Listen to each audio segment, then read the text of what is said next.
அதிகாரம் 2 குறள் 12 துப்பார்க்கு துப்பாய துப்பாக்கி துப்பார்க்கு துப்பாய தூவும் மழை.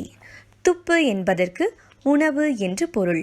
துப்பார்க்கு உண்பவர்க்கு, துப்பாய நல்ல உணவுகளை துப்பாக்கி உருவாக்கி, துப்பார்க்கு உண்பவர்க்கு துப்பாயதுவும் தானே உணவும் ஆவது மழை. துப்பார்க்கு துப்பாய துப்பாக்கி துப்பார்க்கு துப்பாய தூவும் மழை. உண்பவர்க்கு நல்ல உணவுகளை உருவாக்கி அவற்றை உண்கின்றவர்களுக்கு தானும் உணவாய் நிற்பதுதான் மழை. நாம் பொதுவாக உண்ணும் உணவு, காய், பழங்களில் உள்ள நீர் அளவினை காண்போம்.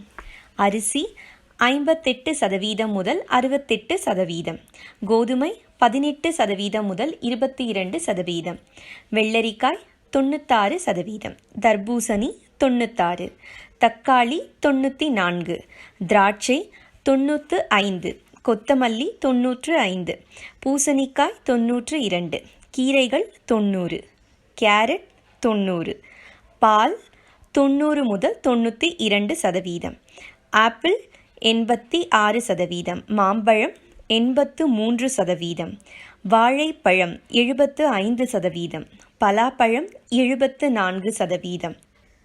நாம் உண்ணும் அனைத்து உணவு வகைகளிலும் உள்ள நீரின் முக்கியத்துவத்தை அழகாய் எடுத்துரைக்கிறது இந்த குறள். அறம் மட்டுமின்றி அறிவியலையும் உணர்ந்த திருவள்ளுவரின் திருக்குறளை கற்போம், மழைநீரை சேகரிப்போம். நன்றி, வணக்கம்.